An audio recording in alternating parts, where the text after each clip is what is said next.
እኔ እንደዚህ አይነት ሴት አይደለሁም። በተጠራውበት የሚሄድ ሴት አይደለሁም። ለራስ ክብር መስጠት በራሱ አለው አይደል? ለራስ ክብር መስጠት በየተጠሩበት ቦታ ሁሉ መሄድ ያለባቸው የሚመስላቸው ሰዎች አሉ። ራሳቸውን አጨናንቅ ገባ እና እህቶቼ ባካችሁን እንደዚህ አትሆኑ ነው። ለራሳችሁ መጀመሪያ ቅድሚያ ስጡ። ራሳችሁን ውደዱ። ራሳችሁን አክብሩ። ለምን እንደዚህ እንደምልል እንገር ከራሴ ሰዎች ጀምሮ እኮ ከራሴ ሆነ መጨመረው ራሴ አብረውኝ ካሉ ሰዎች ጀምሮ ቤት ውስጥ አንድ ሴት ልጅ የሆነ ሰዓት ላይ ብትሄድባት በቃ ማይሆን ሆነው እናያቻለን አይደል? የሆነ ቦታ ላይ ደግሞ ስትሄድ ለሰው ነው እንዴ ነፍሴ ስች ማከብራት እስራኤል እንዴ ስወጣ ብቻ ነው እንዴ ያንን ነገር ማድረግ ያለብኝ? ልጄስ ባሌስ አጠገቤስ ያሉት ሰዎች ለምንድን ነው እንትን ምን መርጠው? ሴቶች እኮ ሁሌ ጥንቅቅ ማለት እኮ አለብን አይደለም?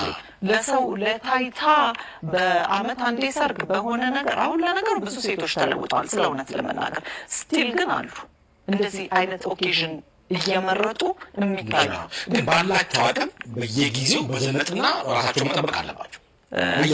መሲ ይሄ የአቅም ጉዳይ አይደለም።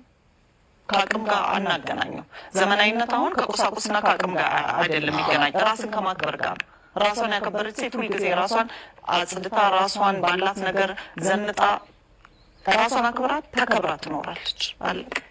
ሰው በየቀኑ እኮ ነው የሚገነባው አይደል? መንፈሱ መገንባት ያለበት በየቀኑ በደንብ እንጂ በደንብ እና አሁን ለሴቶች እንደዚህ መታገልሽ ከየት የመጣ ነው?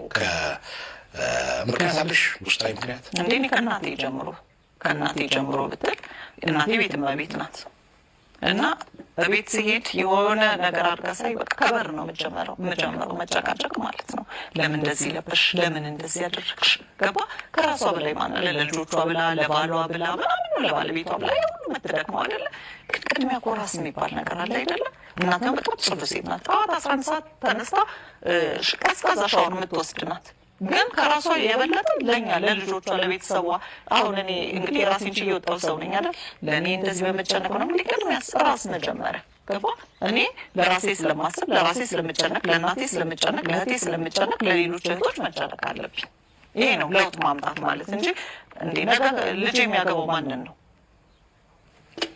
የሆነች ልጅ በቃ ለዛች ልጅ ነው ኃላፊነት የለብኝም እንዴ? ዛሬ የምናገረው ለራሴ ሰው ብቻ ነው እንዴ?